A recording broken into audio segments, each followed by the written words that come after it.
नमस्कार दोस्तों, आज मैं आपके साथ कल जो मैंने आपको नॉवल पढ़ाई थी सैमुअल लैंगहॉर्न, इसकी वीडियो अधूरी थी, तो उसे पूरा करने के लिए मैं आपके साथ दोबारा आई हूँ ताकि आपको एक नई जानकारी मिल सके, एक नए वर्क से आपको मैं इंट्रोड्यूस करवा सकूँ।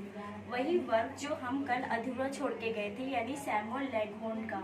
सैमुअल लैंगहॉर्न ने दो फेमस वर्क दी थी 1835 से 1910। दो फेमस वर्क दी थी, एडवेंचर ऑफ टॉम और एडवेंचर ऑफ हक। आपको क्रोनोलॉजिकल ऑर्डर में याद करने का तरीका भी बताती हूँ, ठीक है। सुनिए, सैमुअल लैंगहॉर्न क्लेम्स 1835-1910, ठीक है। पहला वर्क इनका था the celebrated jumping frog of Calaveras, ठीक है। ये आया आपका 1865 में। उसके बाद वर्क आया द इनोसेंट अब्रोड 1869। कौन सा आया? Innocent abroad 1869। फिर आया रफिंग इट 1872, रफिंग इट 1872। फिर आया the gilded age a tale of today 1873, ठीक है। A gilded age a tale of today 1873, ठीक है। ये एक सटायर है, ठीक है। ये सिविल वॉर अमेरिका पे लिखा गया था और इसको गिल्डेड एज भी बोलते हैं, ठीक है। इसलिए इस वर्क का नाम गिल्डेड एज रखा गया था, ठीक है। क्यों रखा गया? क्योंकि ये एक सटायर है और ये पोस्ट सिविल वॉर के ऊपर लिखा गया था, ठीक है। अब हम पढ़ रहे हैं the adventures of Tom Sawyer. Tom Sawyer का एडवेंचर 1876 में आया था। कब आया था? 1876 में। गिल्डेड एज आपका एक सटायर है। Adventure of Tom Sawyer next है, वही एडवेंचर ऑफ टॉम सॉयर 1876 में आया, जिसकी मैंने आपको बात की थी कल। मैंने आपको इसकी स्टोरी बताई थी टॉम की, और टॉम का ही दोस्त था कौन? हक, ठीक है। अ ट्रैम्प अब्रॉड 1880, ठीक है। अ ट्रैम्प अब्रॉड कब आया? उसके बाद 1880 में पब्लिश हुआ था। फिर आया आपका work the Prince and the Poppy, ठीक है। ये आया 1881 में। कब आया? 1881 में, ठीक है।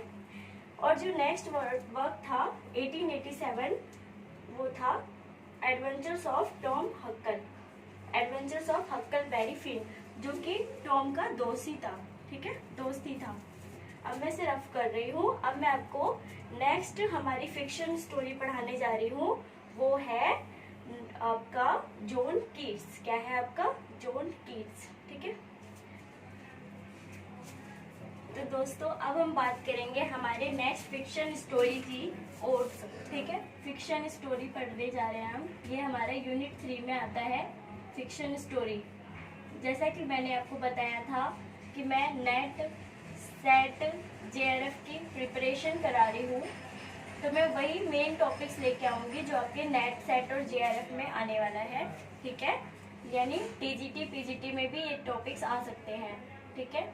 कोई चांस नहीं है कि ये ना आए, क्योंकि हमारा जो सब्जेक्ट है, कोर्स है, ठीक है, मतलब जो बच्चे से नेट सेट जेआरएफ करने वाले हैं, तो उनका अगर इंग्लिश का कोर्स है तो इंग्लिश लिटरेचर उसमें जरूर आता है। जॉन कीट्स के बारे में मैं बात कर रही थी। इसलिए 1819 में ये 5 फेमस पोएम आई हैं, ठीक है। Ode to nightingale, ode to a Grecian urn, ode to Psyche, ode on melancholy, ode on indolence, ठीक है। आप याद करिए, आप रिपीट करेंगे, जितना रिपीट करेंगे उतना आपको मेमोराइज होगा, ठीक है बच्चों। तो देखिए, पहले हमने क्या पढ़ा? नाइटिंगेल, ग्रेसियन, साइकी, मेलंकोली और इंडोलेंस, ठीक है। हमने क्या क्या पढ़ा? इंडोलेंस, ठीक है।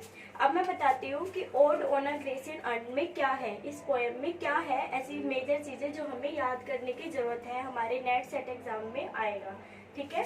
टाइप ऑफ लिरिकल स्टैंजा, इसमें पूछा जाता है कि किस टाइप का ये स्टैंजा है, तो आप बोलोगे इसमें लिरिकल स्टैंजा है। किस टाइप का स्टैंजा है? Lyrical stanza. किस टाइप का स्टैंजा है? Lyrical stanza. हर एक वर्ड को बार बार रिपीट करने की जरूरत पड़ती है, ठीक है। तो दोस्तों देखिए, ओड टू नाइटिंगेल पोएम में क्या चीजें हैं जो बहुत जरूरी है जानना, ठीक है। तो आप देख सकते हैं कि मैंने क्या लिखा है कि इसमें जो स्टैंजा है वो लिरिकल स्टैंजा टाइप है, ठीक है। इसमें जो अर्न है वो किस टाइप का है? अर्न काइंड ऑफ फॉर्म है, ठीक है। अर्न क्या होता है, काइंड ऑफ फॉर्म होता है, मतलब कि किस तरह की चीजें दी गई है, किस तरह के उसमें वर्ड्स दिए गए हैं, ठीक है, यानी लिरिकल वे में दिए गए हैं। हम देखेंगे कि इसमें प्रेजिंग और ग्लोरीफाइंग, मतलब प्रेज किया जा रहा है, प्रशंसा की जाती है किसकी, नेचर की, प्रेज किया जाता है और ग्लोरीफाई किया जाता है नेचर का, ठीक है। नाइटिंगेल में नेचर की प्रशंसा यानी प्रेजिंग और ग्लोरीफाइंग की जाती है, ठीक है।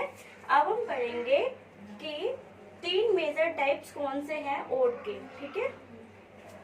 तो बच्चों अब हम पढ़ेंगे कि ओड के 3 मेजर टाइप कौन कौन से हैं, ठीक है। अब हम ओड के 3 मेजर टाइप पढ़ने वाले हैं, ठीक है। एक होता है आपका पेंडेरिक, ये 3 मेजर टाइप है, पेंडेरिक, आर है बच्चों ये आर, ठीक है। तीसरा है आपका होरेशियन और इर्रेगुलर,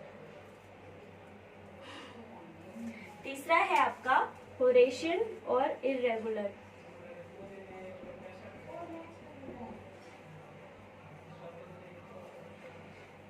ठीक है। ओड जो है वो आपकी 3 टाइप की होती है, पेंडेरिक, होरेशियन, इर्रेगुलर। कितने टाइप की होती है, पेंडेरिक, होरेशियन और इर्रेगुलर, ठीक है।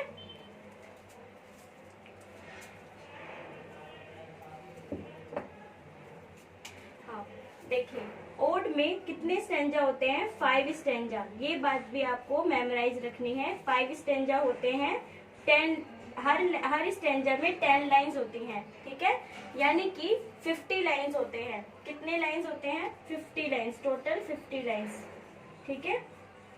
5 स्टैंजा 10 लाइंस, इतना आपको याद रखना है।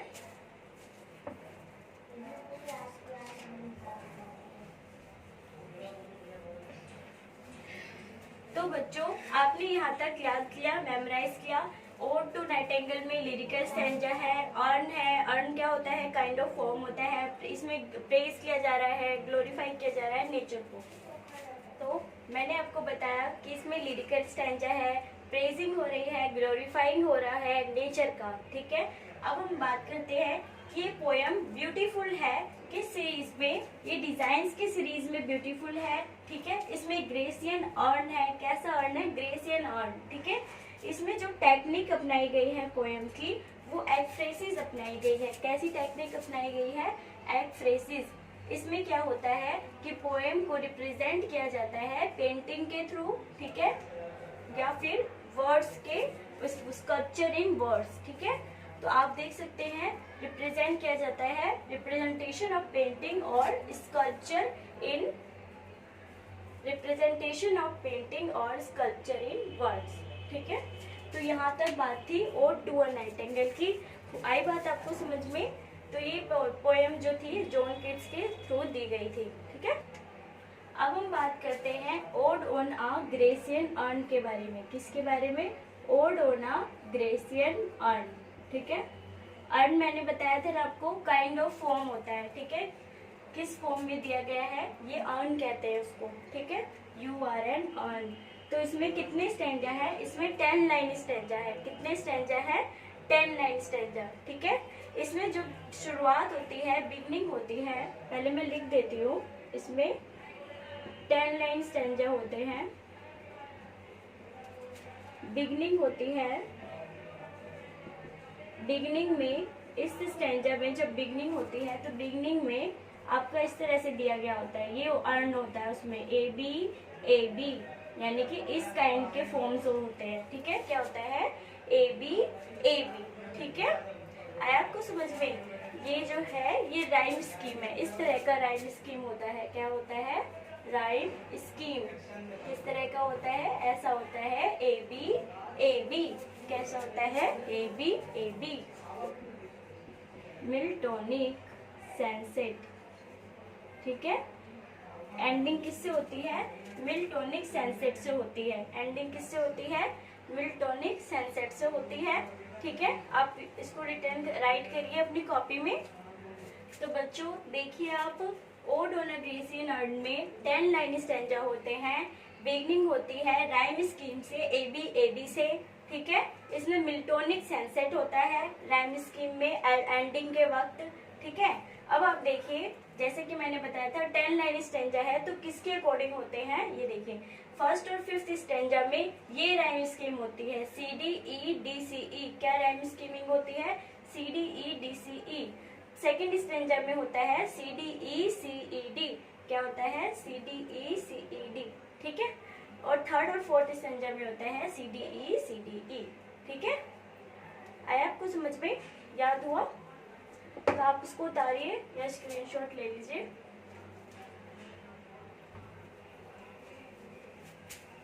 Odd on a Grecian earn, इसमें दो कैरेक्टर्स होते हैं, मतलब 2 सीन्स होते हैं, अ लवर और दूसरा होता है विलेजर्स। ठीक है, विलेजर्स सेक्रीफाइस करते हैं। ओपनिंग लाइंस में आपका सिल्वम हिस्टोरियन होता है और एंडिंग लाइंस में आपका ट्रूथ होता है, ब्यूटी होती है। क्या होता है?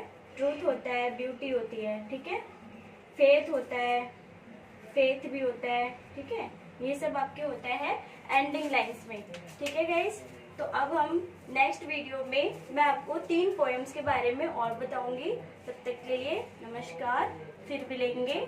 ठीक है बच्चों, जो एमए इंग्लिश में है या फिर जो अभी मतलब सोच रहे हैं नेट जेआरएफ का तैयारी करने के लिए, जेआरएफ का, ठीक है, सेट का, या फिर किसी भी स्टेट लेवल एग्जाम का, जैसे टीजीटी हो गया, पीजीटी हो गया आपका, तो आप मेरी वीडियोस को देखिए। मैं आपको बैक टू बैक क्लासेस में एक से एक बढ़कर शॉर्ट डिस्क्रिप्शन में सारी पोएम्स, सारे शॉर्ट फिक्शन, स्टोरीज, नॉवेल्स सब कुछ समझाऊंगी एक एक करके।